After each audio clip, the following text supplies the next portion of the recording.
Assassin's Creed Mirage, Dune Part 2, and 21 high-stakes heists. This is Staying In. We're coming out of the spring doldrums, I guess, where, because there's light now in the mornings and light in the evenings as well, which is quite exciting. And I have needed little pick-me-ups here and there in my mornings to kind of get me through. I've been trying to reduce my caffeine intake recently by having no caffeine. Yeah, by having low caffeine coffee and tea. So like some of them like decaffeinate and some are just really, really low. And I've got to say, they've done coffee. Well done, scientists. Well done.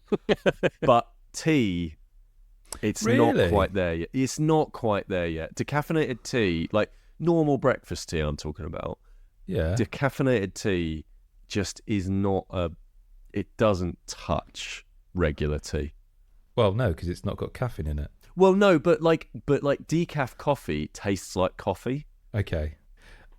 Well, hang on. Have you given it a fair shout? Have you tried different brands of decaf tea? Because I can personally recommend Yorkshire decaf tea. Okay, I haven't tried Yorkshire decaf tea, mostly because I think Yorkshire tea normally tastes like absolute garbage.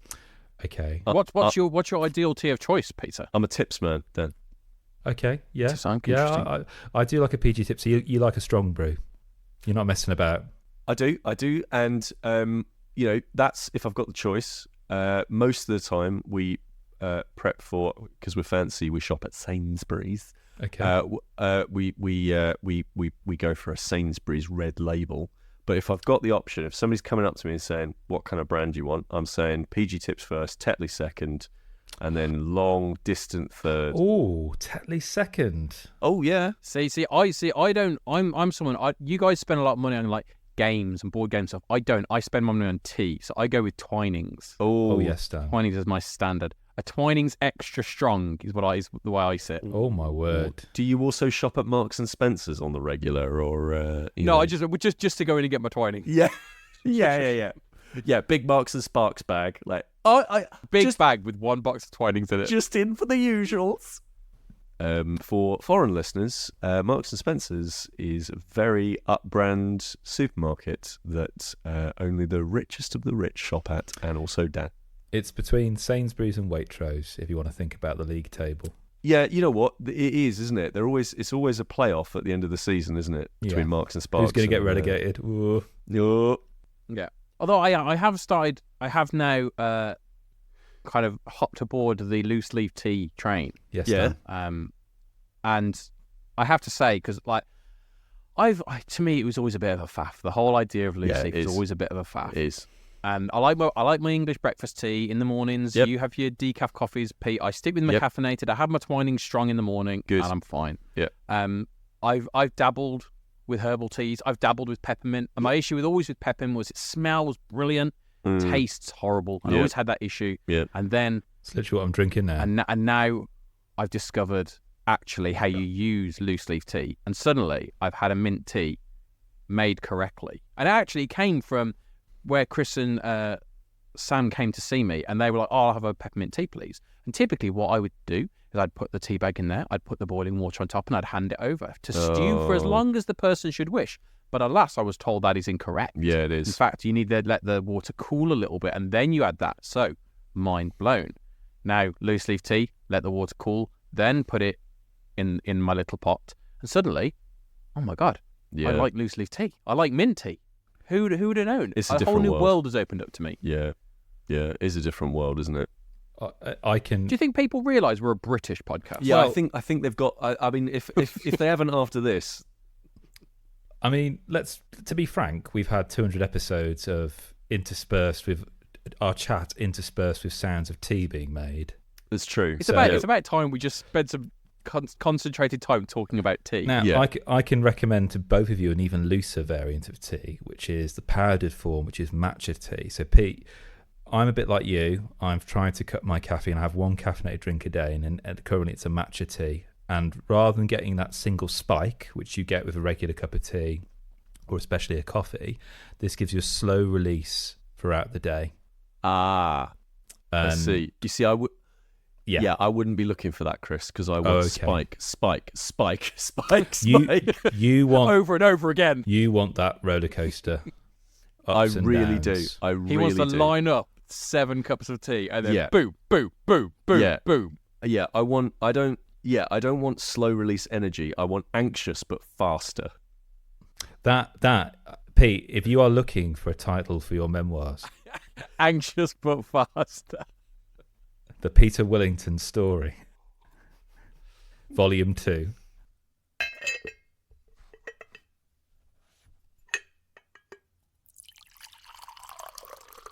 Oh my word! Oh my wordly word! So we're nearly 200 episodes in. I've just completed a game which represents 15 years of a particular series. Go on. Which is Assassin's Creed Mirage. Okay, right.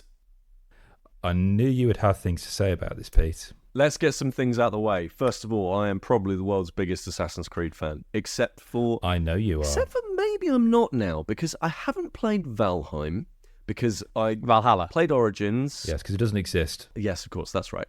Valhalla. I did play Origins. I did play Odyssey. Yep. Uh-huh. And by the end of those 2 games, I thought they were really good, but I was also basically sick of having like progress metered out to me through that weird RPG system, which I know they got better with Valhalla, and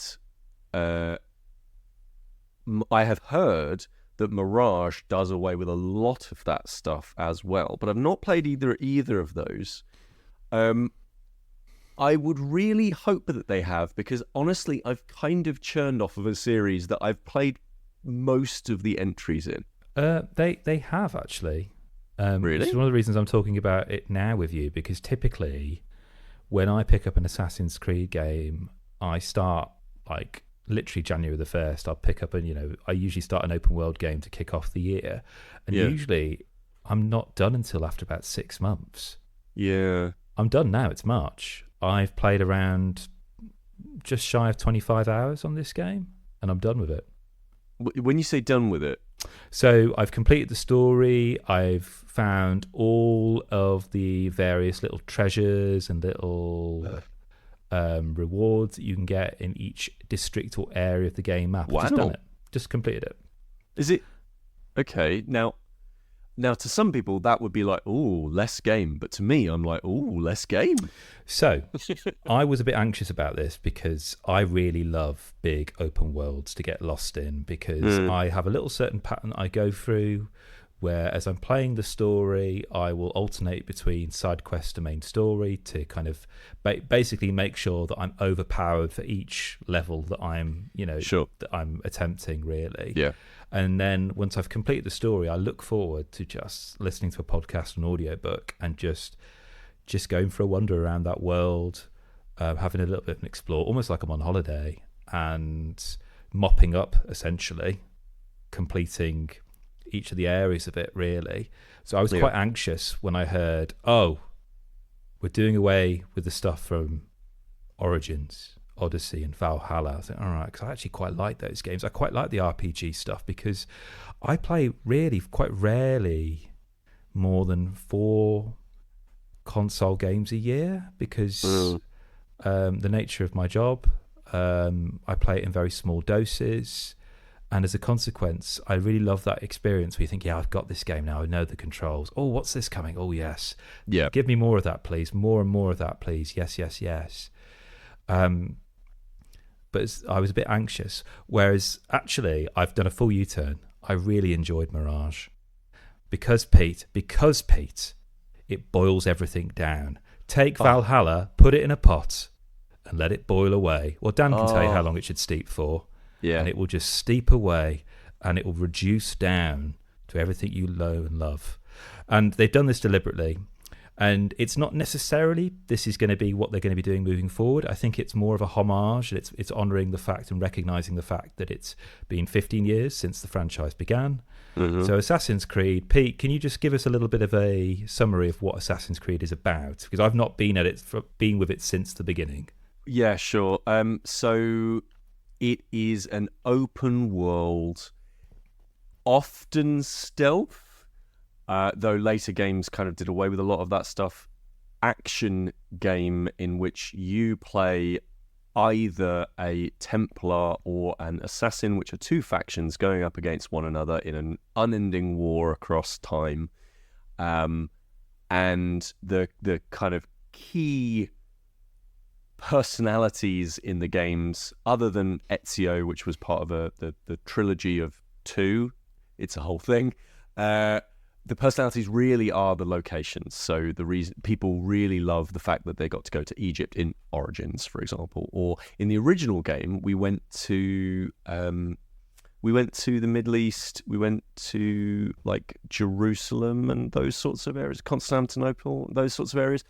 And it was the start of the whole Templars, Templar Knights, and the assassin, the Shashashin, I think they were called back in the day. So think Metal Gear Phantom Pain, except a lot more about traversal, and I would say equally weird in some ways. Yeah.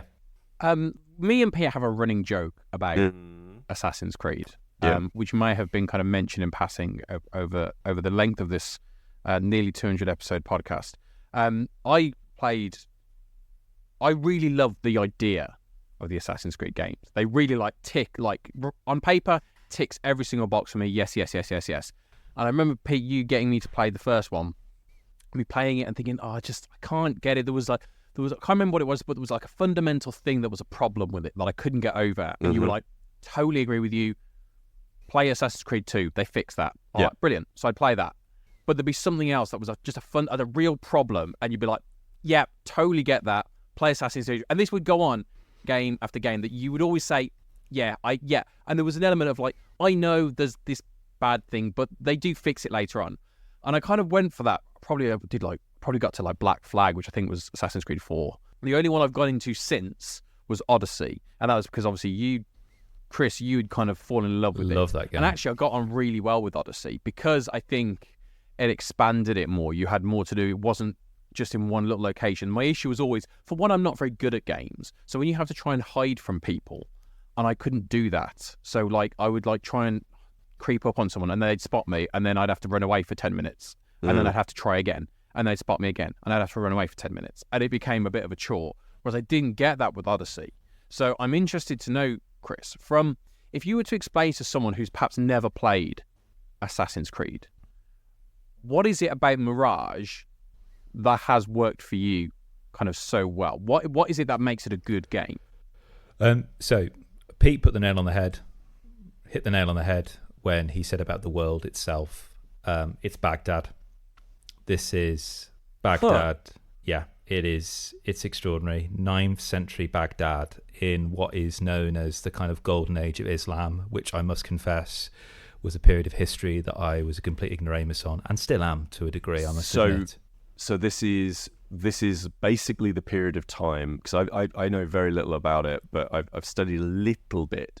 This is the period of time where basically the nations of Islam essentially save Greek philosophy from going away forever. Yeah. Like they invent a ton of stuff around mathematics, astronomy, algebra, Literally. right? Like they invent tons of stuff. Yeah. And it's just kind of glossed over, and it really was a golden age within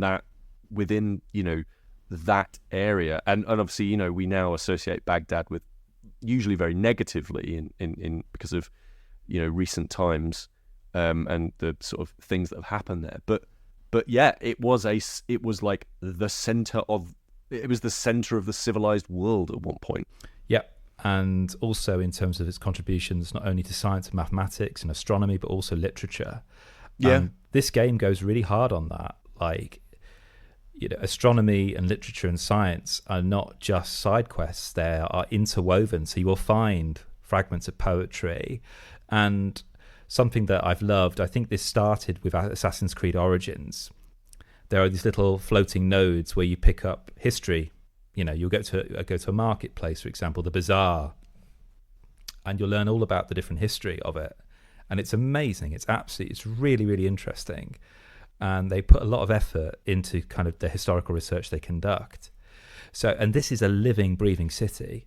And what cemented it for me was some bird crap. Cool. Yeah, good. So, good. As is quite common in games, to kind of show movement, you'll go to an area and you'll disturb some birds and they'll fly off. But also underneath it, they've put bird crap there to kind of show you that, this isn't just something we've just rendered now. This is to kind of suggest or imply you're just part of a larger ecosystem here. Oh. And one of the worries that I have sometimes, Dan, with Origins, Odyssey and Valhalla was, as you say, if you're caught, because the game map is so massive, you just feel like you're running through empty space and people are just chasing you until they give up. Whereas here, I was not running at all for long. I always had somewhere close by to hide, even if it was a crowd. I could sit on a bench and it says, okay, you're going to blend in, and people just run past you, you're blended in. Or I walk amongst a crowd and I blend in amongst them. And the moment I started to think about this game less as a typical game and more like, okay, if this was real life, what would happen? The more actually I found it more palatable. A good example of this is as follows. So typically of an open world game is you're wandering around. It doesn't matter where you are. Oh, I'm just going to talk to this friendly person who's going to give me a mission. Once they've given me the mission, I'm just going to walk around their camp and just rob them. Yeah. And I never get my comeuppance for that whatsoever, because I'm used to that. These kind of open world RPGs, anything that's there to be taken, it's up for grabs. I will just take it. Yeah. What this does, which I believe the original Assassin's Creed games do, is if somebody sees you take some money, you've got a little wanted thing at the bottom right hand corner now, like GTA. If you do something else bad, like say kill someone, and that's witnessed, you won't be able to go anywhere now without being seen. And you think, oh, great, well, so I can't kill anyone. Well, yes, you can, but just don't get seen, which is actually very easy. And secondly, what happens is, as soon as you're caught, Dan, wanted posters appear around town. You just need to rip down one and suddenly everything's cleared pretty much. And I quite like that sense. And there'll be people talking around the poster, and just as they're about to say, oh, hang on, aren't you the... Oh, sorry. Also now, there's this additional currency where you get merchant tokens or power tokens and scholar tokens where you can bribe people. So there's town criers dotted around, and if I've got a lot of bad press, I can just say, look, mate, just say something nice about me. Don't talk about me, just talk about this other stuff, and they'll source it for me. Or I will bribe the merchant where I buy all my kit from. So if I get enough stuff to pay them, they're always going to permanently give me 30% discount anything I buy there. So that a typical mission is you essentially saying, okay, you've got to get in here and either kill someone or steal someone. And depending on the mission, you may be asked to kind of get in and out without being seen, or just not to get caught. So what tends to happen is you send up your eagle, which has been a kind of a motif in most, if not all, Assassin's Creed games. You map out the area ahead, you mark all the targets, you look for shortcut secret ways in, say, oh, maybe that merchant can get me in, perhaps if I bribe them, and then you sneak in. And there's one additional mechanic in this game, which is really helpful. At the bottom of the screen, there are these empty bars. As you assassinate people with this little blade, this concealed blade you've got, you build up that bar. And over time, I had up to 5 bars. And that basically means if I'm in a situation, there are 5 guards, I can push in the R3 on my controller, and it basically goes into slow motion. And I basically mark all 5 of those people and basically press X to launch, and I just jump, and you see me in slow motion take out all 5 of them like that. That's cool. There's also like the blow darts to send them to sleep. And you're thinking, well, what's the difference between that and a blade? Well, there's a massive difference, because if somebody sees a dead body as opposed to somebody who's asleep. Yeah. Because early on in the game, I would make a mistake. I'd see someone on the edge of a wall and think, oh, this is great. I'll just blade them in their back and that'll be it. But of course, they're going to fall to the ground and their mates are going to find them. And then the alarm's called. Yeah. So go again. Blow dart them. And the only RPG elements that remain, Pete, are just the tech tree, which is very simple. There are 3 tech trees, one to essentially increase yourself, one to increase your assassin, and I cannot remember what the third one is. But basically it meant that when I threw blades now, daggers, the enemy would just dissolve. And I wouldn't need to actually get rid of the body or anything like that. Wow. So each upgrade you get just makes everything so much slicker. And the confidence you feel, which usually for me would take place after about 120 hours or 100 hours or something, now taking place in just over 20 is amazing. This feels to me like the perfect admixture of the old and the new. I mean, when you talk about the old and the new, like, that is the original game. Like, the things that you're describing there, tearing down the wanted posters, actually it being about planning your way in, your way out, like, that was the first game. And the sequels played some of that stuff down, and they played it down more as time went on. It's really fascinating to hear that they're going back to that kind of gameplay. And like you say, who knows if they'll keep it going. But yeah, that's kind of wonderful. That actually makes me more interested in going back now. It's interesting because this was supposed to be DLC for Assassin's Creed Valhalla, because the character you play, Basim, appears in Valhalla as a non-playable character who meets Eivor in the UK. But somewhere through the development, they think, no, this could be a full game. That's wicked. And this is from Ubisoft Bordeaux. It's the first time they've led on a game project. Yes, it will be. Hopefully we'll see something interesting coming out of them from this as well. That's really cool. So I had a lot of fun with this. It made me realize, almost like pixel density on a screen, actually how much in an open world isn't about scale, it's about density. Yeah. And having the opportunity to go from a very beautifully dense Baghdad, where there's those lovely affordances which just aid the parkour, where you can basically just stay on the rooftops, going across ropes, swinging around on like pulleys, this sort of thing, to then getting on a camel and just riding through the desert. That's cool. Just brilliant.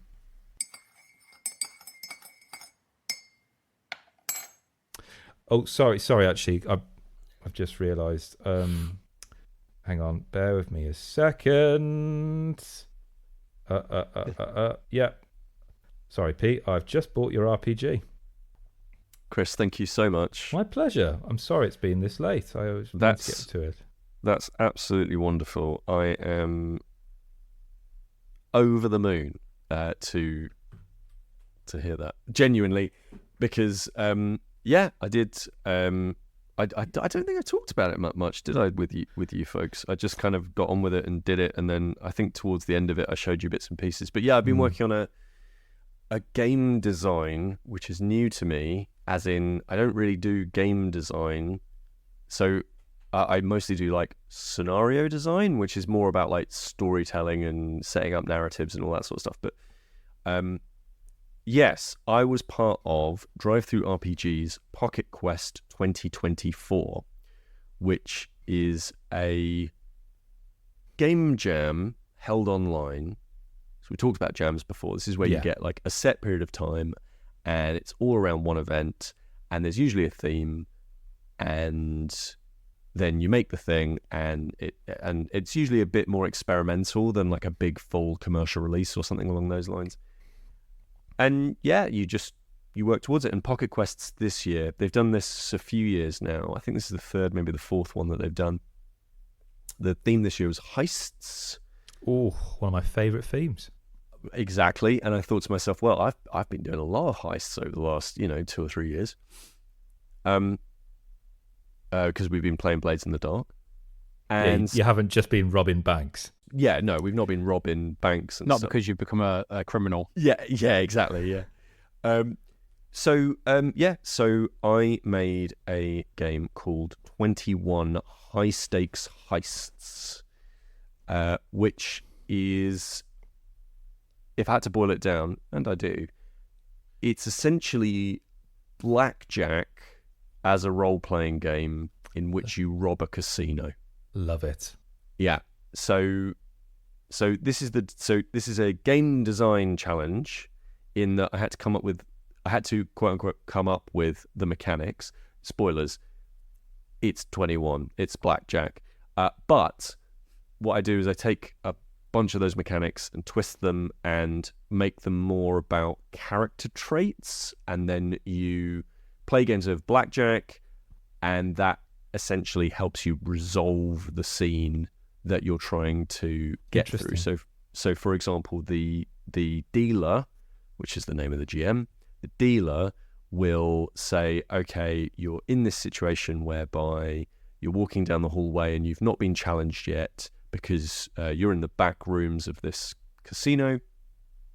And then a guard who's on patrol comes along and asks you, what you're doing back here. Do you have permission to be back here?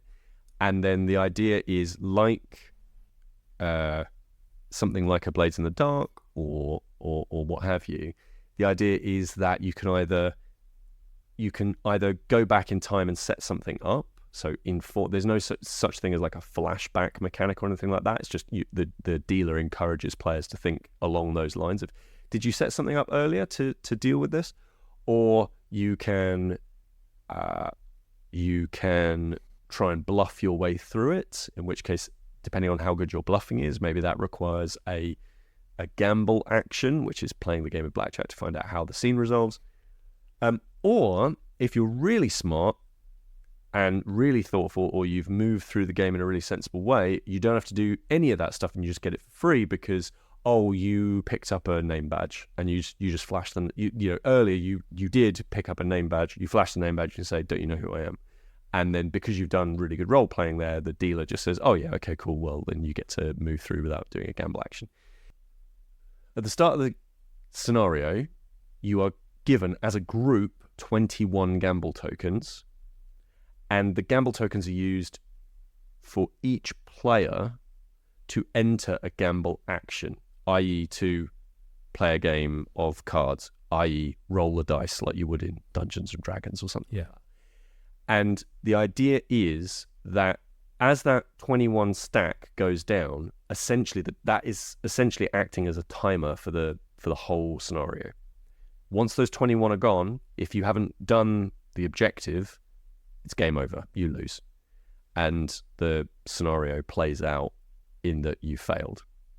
So this was Pocket Quest on DriveThruRPG, where I know you've done a few things on there, haven't you? You've done and obviously the great game that was about the hot tub. What's better than a hot tub? Yep. So what time frame were you given for putting this all together? So you get some advance warning if you're part of the Discord community that this Pocket Quest thing is coming up, and I think it's in the newsletters as well. And then they announce the theme, and then they give you a month. So you have basically 1 month, and obviously you need to know what that theme is to be able to create something based on it, because otherwise it's very obvious if you've made a product that's 6 months old and you just saved it for Pocket Quest. So you get about a month. What are the kind of, I'd probably say, either restrictions / requirements of that? What do they stipulate outside of saying you've got to make a game about heists? Go. Yep. Like there must be a framework that you have to you must have to tick a set of boxes. It's not just one guy who scribbled down on a bit of paper and handed it and said, here, it's a heist. Well, here's the thing. You sort of can. So you have to stick to the theme. It has to be 25 pages or less. And that can be A5, A4, A3, A1 if you really wanted it to be. So it needs to be 25 pages or less, and that includes front cover, back cover. it can't be based on something that they call community content. So I make community content under the Call of Cthulhu Miskatonic University license, which is basically like Chaos Sim says, you can make a game, you can make some content for our game, but it's under the Miskatonic license, Miskatonic repository. So you can't make it under the community license. So it can't be that. It can't be Dungeons and Dragons. Can't be any of those because those are all community licenses. But it can be based on open game content. So, for example, if a game is Creative Commons and you take all of those rules and you put them into your game, that's fair. That's fair because that's basically like it's completely open, so you're allowed to do that stuff.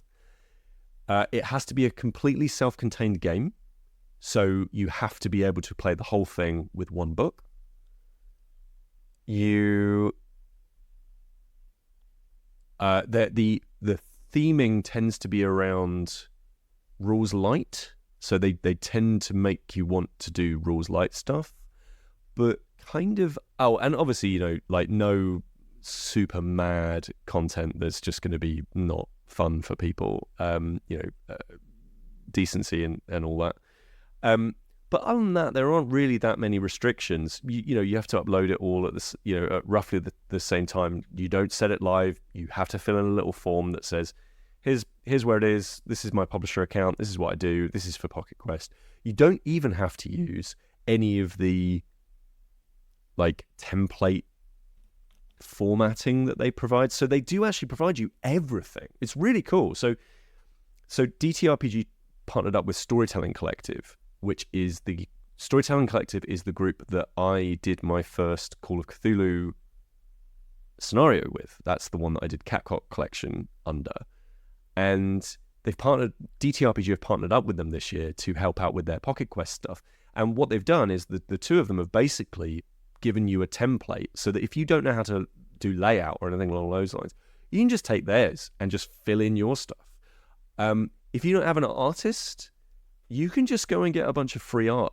Or there's the Discord community where you can say, hey, anybody want $30? Like, I'm looking for this for a front cover, right? Like, there's loads of people they're trying to lower the barrier to entry because there's loads of people who want to get into pen and paper related design, because it's a really good way to sort of stretch the imagination without having to know, deep technical knowledge necessarily. So there's tons of that. And yeah, I'm glad you spoke about the art, Pete, because you've commissioned an artist for this particular work. Yeah. And the artwork is really, really striking. So who is your artist and how did you steer them, I suppose, really? What guidance did you give them, or did they have carte blanche? Yeah, this was wicked. So you're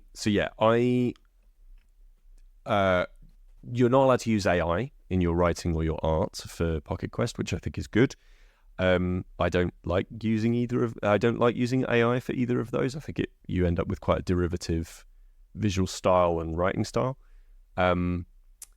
So I commissioned an artist that works in Bristol, a guy called Tom Waterhouse, who I've wanted to work with Tom directly for years and years and years. He's been part of the video game scene for like forever, basically.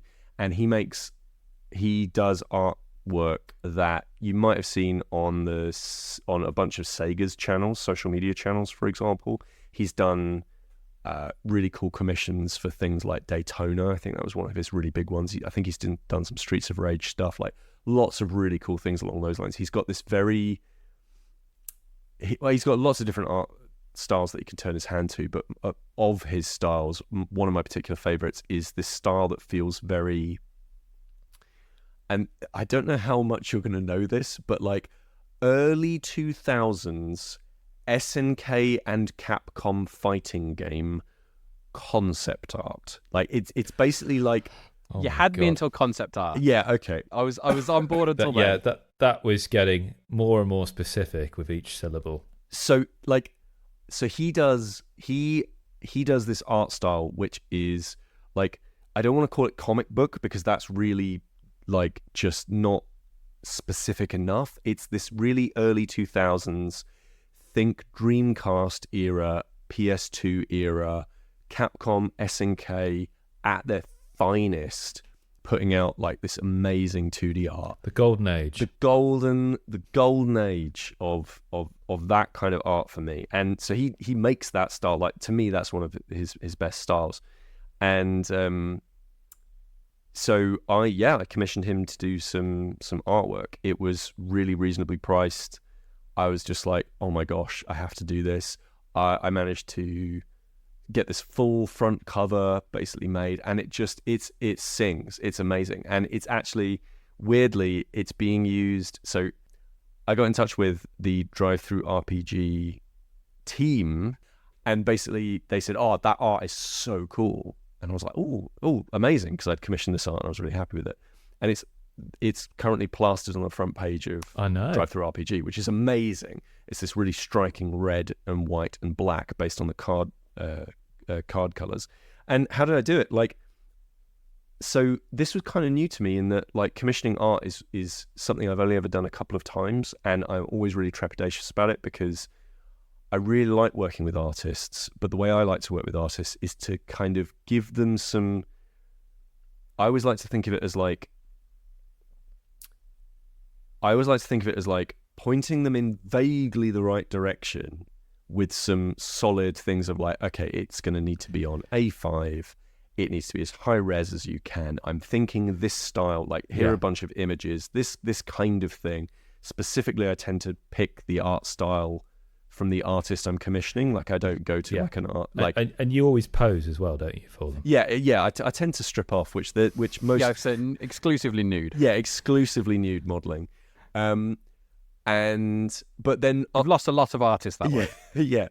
But then after that, I kind of just like, it tends to be like, I tend to work with artists where I'm like, I know they're going to do a bang up job, and therefore like the amount of like ship steering I need to do is like very gentle nudges of like, oh, I really like this and this and this and this and this.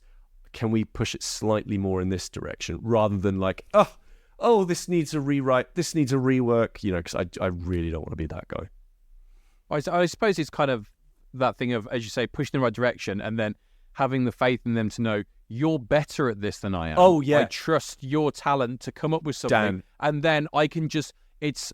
I think I remember someone saying, talking about kind of acting and stuff, and like it's the easiest thing in the world to make an adjustment. Yep. Let them kind of do as they want, and then it's very easy to then just adjust it ever so slightly to what you want. Yeah. Like, to me, the thing is that, like, if you like, the best thing you can do for me with artists is spend a bunch of time researching the people that you really want to work with, and then go, right, this is their art style, that is what I want from this piece. And then, as you say, Dan, having that humility to basically go, cool, that is what I want, and I'm going to trust that you know how to get there because you clearly have done this for a long time. And Tom's an amazing artist. So yeah, like he just knocked it out. Can I ask you a question, Pete, in terms of, there were two things I really want to ask. One is actually when that art came to you in the process and whether that informed writing. Mm-hmm. And secondly, if I'm new to RPGs, can I just pick this up and play it? Is it kind of intuitive for me? I might need to kind of familiarise myself with the lingo in terms of what a GM means here, you know, sure, as the dealer. But is this something that you have designed for, you know, seasoned RPG players who kind of already know the ropes? Or is sure, this very much showing the ropes to people that have never played an RPG before? Yeah, absolutely. So the way that I like to think of it is the art does inform the writing to some degree, but the thing that I've found is that having a pretty sturdy idea of what it is that you want from a piece of work, what I like to do is do basically like 3/4 of the writing for stuff, and then go and then say, okay, artists start, right? So what I tend to do is whenever I've commissioned stuff, I tend to go, right, around this period of time, I would like to do a piece of art. This is broadly what I'm thinking. Would you be interested in this? They go yes or no. And if it's a yes, then I go, brilliant. And I go away and I do a bunch of writing and work and all that sort of stuff. And then I go to them and say, right, we're going to start. Hopefully we can start now. Yep, cool. Here's where we're at now. Here's kind of what I'm thinking. Go for it. And then I've booked them in, so I know I've got them.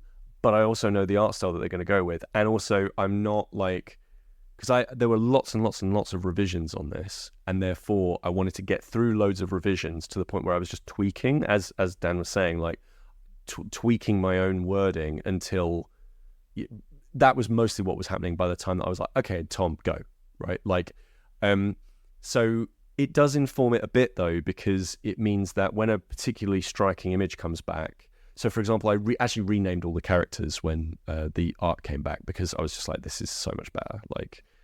And because like for me, I really want to be making games that like lower the barrier to entry, because like ultimately for me, if you're going to learn a brand new game, if you're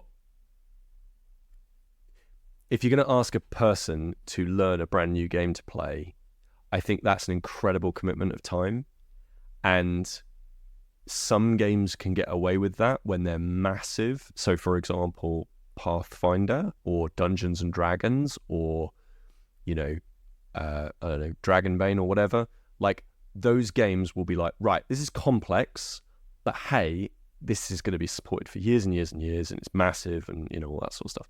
Whereas I think for these kinds of games, especially for designers who are kind of new, like me, to be completely open about it, I think it's easier for me to provide something that is easier to access, to learn and to teach, because that basically means that the chances are somebody will more likely take a punt on it.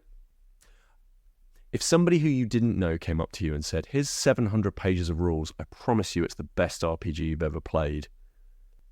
That sounds like something you would say to us, Pete, to be fair. So that does like the conversation we've probably had in the past. That's something I would say to you, but is it something I would say to a potentially paying customer? No, probably not. Because you're my pals and you'll let me get away with that nonsense. But yeah, so it was good. So Alex, my partner, did help me with the layout with this one, so it's all professionally done in InDesign. It's really good. It's been really lovely. And so basically I'm just sort of watching what happens now. Like, I don't know. Like, it's really interesting to see if it will get. It's amazing, Gogadin. I'm extremely proud of you. Genuinely. Thank you very much. I appreciate that a lot. And it is a nice little. It's a nice boost that keeps me wanting to do more. You know what I mean? Like, there's nothing quite like with creative outlets I've found. I'm sure you find this too. To actually put something out there almost like refills your drained bar of like creativity, of just like, oh, it's out there, oh, it's finally done, cool, what's the next thing? Like, whereas like I was getting towards the end of this, I was like, oh my god, when is this done? And I know when I'm like done with one, because I'm always like, that game, I need to get that out the door. Like, I always know, like, okay, I'm done with this, I think, because I'm getting the arse with it. Whereas now I'm just like, oh, what are all these amazing other things that I can potentially try and do?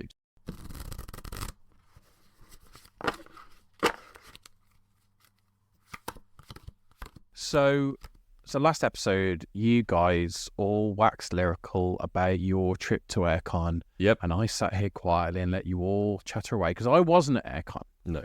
And you were missed. I didn't join you for that. Oh, thank you very much. What I spent my time doing is catching up on a film that we talked about 3 years ago. Yes. And Sam has been going on about for about 3 years, including the weekend before you went to AirCon, where he mentioned it about 20 times. And that was the film Dune, which way back when, I mean, I'm sure at AirCon, Sam was going on and on about it to you, Pete, as well. He literally bought a Dune board game while we were there. So yeah. Yeah, exactly. So there we go. So Sam had been going on and on about it, and it had recently appeared on the streaming platforms. So I was like, fine. Like, it was like a few days afterwards, I'd got, like, my wife was out, so I'd got the house to myself, kids are asleep. So I was like, you know what, I'll just put that on. I'll watch Dune. Second film had just come out, so I was like, fine. And I watched it, and I was like, okay, Sam and Kris were right. It's a very, very good film. And so, of course, I then very quickly hightailed it out. Well, maybe not that night, but hightailed it out to the cinema to watch the new film out, Dune Part 2. And I don't know anything about Dune. I don't know.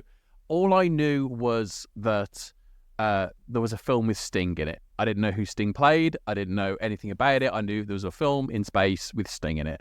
And that's it. After kind of the podcast about 3 years ago, I bought the book because you guys have been waxed lyrical so much about it. I bought the book thinking, okay, well, I'm going to read this. And I said to you guys, brilliant, I'm going to read this and then I'll watch the films. The response I got from Sam was, don't do that. Yeah. The books are not good. Just watch the film. And I was like, no, fine. So I've still got the book. I mean, Sam's not here, so I can say whatever he wants. He swore an F and blinded all about it. He was. I mean, there were things I couldn't say here. Yeah, he was awful. He was saying that Frank Herbert. Yeah. No rhymes with Herbert. Anyway, I'm not going to go over kind of my thoughts on the first film, a film that kind of obviously Kris and Sam so eloquently discussed.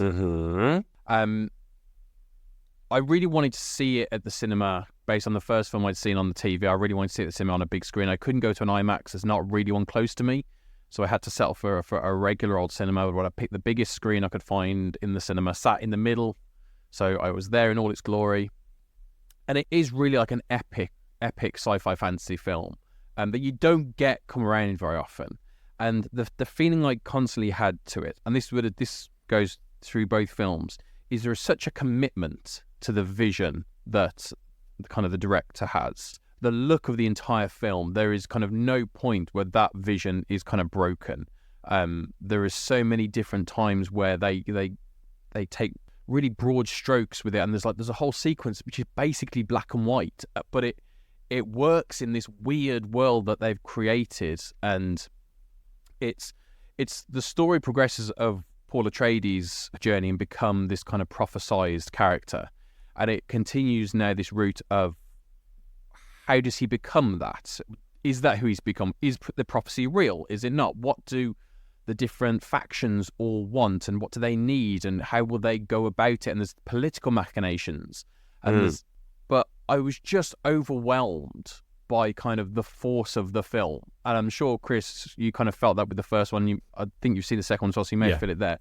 That kind of force of the film, that wave, kind of takes you over and just sweeps you up with it, like a great fantasy film can. It's a funny film at times. Like there are absolute nods to like Monty Python. Like there is a very clear reference to Monty Python Life of Brian. Wow. Kris, how do you feel? Because I watched it kind of back to back. How did you feel watching that second part, kind of 3 years removed from that original experience? Well, it was really interesting because it is a second part. It picks up straight after the first one, literally. And usually with a sequel, particularly one which has only appeared like quite you said it's about 3 years, Dan. It's been about 3 years since the part one. You'd expect something of a little bit of a recap. If you think back to the Two Towers in Lord of the Rings, we don't just pick up where we left off. We actually go back. We see Gandalf versus the Balrog. Yeah. This one picks up where you left off. There's an assumption there that you'll know the first one and you can just carry on. And that acts, that's in its favour, really. It is not there is no Galadriel monologue at the beginning. There's no title crawl that explain, like Star Wars, for example, at the beginning here. There is a trust and a faith in the audience that anything they need to know will come to them. And they just need to accept that and just breathe it in and breathe it out. So you never really feel the running time of this film. I would suggest that it's not as strong as the first one, but I think that's by dint of the fact that it's the second one. It's no longer hasn't got that sheen of the Cult of the New, say, for example. But for me, one thing I really noticed more so this time was the sound design. Pete, I cannot explain to you that sensation of almost like ASMR, the sound of people walking on sand. You know, you can hear the crunch of the spice which is in the sand, which is obviously this drug that is in the sand. It's almost like brown sugar that is the fuel system that runs this whole galaxy. But you think, okay, this is a film that ostensibly takes place in a desert. That is going to get pretty bland. No, Villeneuve, the director, manages to make the desert this most terrifying, majestic, sublime, and beautiful landscape that becomes the character of the whole film. And there are similarities, Pete, between you and this director. Because the way that Villeneuve works is he writes a full script, he then storyboards all the script, and then he looks at his storyboards and then rewrites his script. So similar to kind of you with your RPG and the work with the artist, you rename characters, you made other decisions there. That's what Villeneuve does. And that's why every single shot feels like there's this kind of painterly quality to it that makes it feel lived in. You can kind of see the brushstrokes of it. There's no green screen-itis. It feels real. I don't know what else to say, really. And on an IMAX screen where there is nowhere to hide, literally nowhere to hide. That's cool. You know how where you watch remastered films of old and you can see actually from this angle, from this shot here, this reverse shot, it's actually raining, and they were fine with that because they knew the audience wouldn't be able to see that. But on this Blu-ray or 4K, you can see the rain. It's just there. There's nowhere to hide in IMAX. And oh my word, it is jaw-dropping. Jaw-dropping. And there is no flim-flam. Villeneuve knows that this novelization, this series, was so highly influential, it does not need to flex. Yeah, George Lucas, yes, we informed Star Wars. Yeah, we got that. Yeah, lovely. So many kind of fantasy or science fiction fantasies, I should say, has been informed by Dune. And you get a sense, yeah, it is. Yeah, it does. There's nothing really over the top here, almost to a fault. Like the final battle of part 2 felt to some degree a little bit muted, only because I wanted more of it. Like, there are some incredible moments in this film, and it never loses sight of the kind of the human, that sensation of a single human in this vast desert planet of Arrakis. I think there is something, and it's with Denis Villeneuve and someone like a Christopher Nolan with the IMAX and stuff. When we've so become used to the Marvel films, the DC films, these massive, big budget action films, and I'm not dumping on them because they are great in their own way, but these kind of big budget AAA films where so much of it is just green screen, mainly because what you're actually showing can't really be done with a real life thing. There is just something so tangible, and you can see when you can see an actual location there. So when he's filming in the desert, you can tell it's the desert, and it feels different because the way the light hits everything and refracts and all that stuff, the way people move and all that stuff, you can't necessarily always create that in a set and a studio environment. So and that's why when you see some of the stuff that Christopher Nolan does, and you can see it's a physical thing I'm seeing, that is always, to me, so much more interesting to see what a director can do using the tools of filmmaking, not the tools of a computer, but the tools of what can I do in camera. If you can film something in camera, it is always going to be 1,000% better than something that can be created digitally afterwards. Not to say that there's not great value in digital effects, because there absolutely is, but there is something different about seeing something. And when you've got something like Dune, which is sci-fi in the extreme, it's not kind of, it wears itself on its sleeve. There's no kind of hiding away from that. The fact that he's able to do the amount that he has in camera, and at no point does it feel like, oh, that's a set, that's a location that I can work out, okay, that is, it always feels extraterrestrial. It always feels like you are on another planet. I also quite like that, Pete, you know how in the book there's a period where Lady Jessica just disappears for the novel? Yeah. And then comes back and you find out what happened to them, you stick with Lady Jessica, and it is fascinating because one of the reasons why I find Dune fascinating as a story is because the setup seems to kind of follow that playbook that we've seen in subsequent stories of the hero's journey. And you can imagine you've got Paul Atreides, he's come for the family Atreides, he's come to this planet of Arrakis, and suddenly he becomes the Muad'Dib, which becomes essentially the rebel leader of the Fremen tribe and leads them against, the Harkonnens and this huge vast revolution. The way Villeneuve does the film is he doesn't shy away from the fact that actually, and this isn't really a spoiler if you've read the book, he's not depicted really as a hero. That antagonistic quality. Same with Lady Jessica.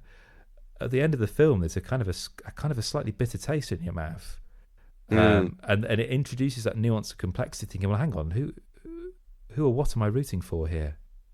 Actually, what is this film about? Is it actually a film about we've vanquished evil, the baddies that are clearly baddies, look at them, got their comeuppance, and good will reign supreme, or actually is there something else happening? It's a bit more nuanced. That is one of the reasons why I think this is such a really interesting story, and Villeneuve has really honed in on that massively. Can I just do a little shout out to a podcast that I appeared on recently? Yes, please do. So I appeared on, of time recording, the latest episode of Two Can Play That Game. We like Two Can Play That Game. We love Two Can Play That Game. You may remember that we were very lucky to have on the podcast a few episodes back Pete from Two Can Play That Game. And Two Can Play That Game is a podcast that's been going for a number of years now. It's hosted by Pete and Andrew, and I love this as a premise, particularly for someone such as myself who plays a lot of two-player games, to have a podcast that is solely devoted to two-player games. And they are very strict with this. It's incredible.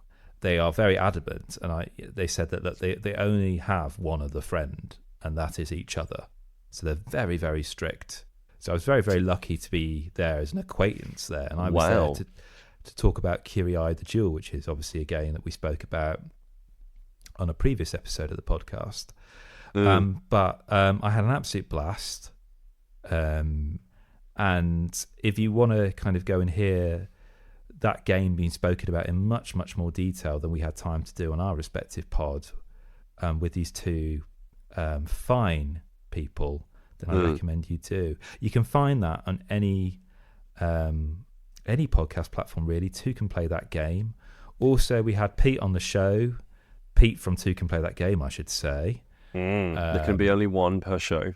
Yeah, one per show. We made that clear because you weren't able to make it that time, Pete. And Pete came on and spoke about Undertale and convinced me to get that game along with Sam. Good. I may have said in the episode I guested on, Pete, that I would duel you if I had a choice. I was asked who would I duel out of the four of us, and I said you because generally you would be the most unpredictable. Yeah. And I mean, surely you would want somebody predictable, though. I just feel a laugh, really. It'd be a good laugh. Yeah, it'd just be good fun, wouldn't it? Yeah, exactly. Also, you want somebody who you have a fighting chance against, really. And I'm probably the guy. Yeah. I don't think you could take Sam. No, Sam's scrappy. Sam is scrappy. Sam is scrappy. I don't know if... I mean, Dan maybe, I'm quite lazy, though. Yeah, but you're like Snorlax. But Dan, you look, are lazy. Pete, look at that face. Look at Dan's face. I couldn't hit that face. No, well, exactly. I couldn't hit Therefore, that face. you don't... Whereas yours... Yeah, imminently punchable. I've got a tortoise and the hairstyle thing. Yeah. But yeah, so if you, I'd give them a listen. Don't just listen to the episode I was in. What I love is that they've. I mean, they're covering so many great games at the moment. There's Sail on there, which they've convinced me to buy, which I want to buy, and I'm gutted I didn't pick it up when we were at Aircon, and I should have done. They talk about Clask, which is a game I'm desperate to play. They talk about Beer and Bread, which Sam owns, which I really, really enjoyed playing as well. So check them out. Two Can Play That Game. Had a lot of fun. And thank you if you're listening. Thank you for having me on. I think they're intending to collect the whole set, potentially. So it might be Pete and Dan at some point in the future. Okay. Yeah, I mean, for sure, if they want to complete the collection, we will have links to the episode that you are on, and also the episode of Staying In that they appeared on in the show notes. Brilliant. Are we going to have the link to your wonderful artist as well in the show notes, Peter? Yes, we will. I'll also, for shameless self-promotion, I will put a link so you can go and find the actual thing itself. I know it's terrible, isn't it? We're far too British for any of this nonsense. And what else will we have links to? I mean, as always, we will have links to all the things that we've discussed on the podcast. So in your podcast player of choice that you have right now, there will be show notes. You can go and look at them right now, and they should be interactable. So you can go and see things. Pete's gonna put a joke in there for you. Now you've said that, I actually have to do it. So yeah, all right. There will be a joke in there. Okay, there you go. But there will also be a link to Kris's amazing Spotify playlist, which is really, really good, filled with lovely atmospheric music to enjoy various different things too. Will you be putting something in from the... Oh, definitely. Hans Zimmer, of course. I mean, Dune. Of course you will. Dune is just so hypnotic. Definitely. I'd also like to hear a little bit of something nice from Mirage. Oh, yes. If there's something good in there. Oh, definitely. We will have links to... we will obviously link to the trailer for Dune 2, if you've not seen it yet. And all those other good things of what we have talked about in the podcast. I think that's pretty much everything that we put in there, isn't it? Yeah, pretty much. Yeah, I think so. That's it. Yeah. All right. Yeah. I mean, a very deserty episode. Yeah. Sandy. Yeah. Do you know what else has got sand, Dan? So. Oh, where would beach. you... Yeah. I'll see you there. See you on it. See you on the beach.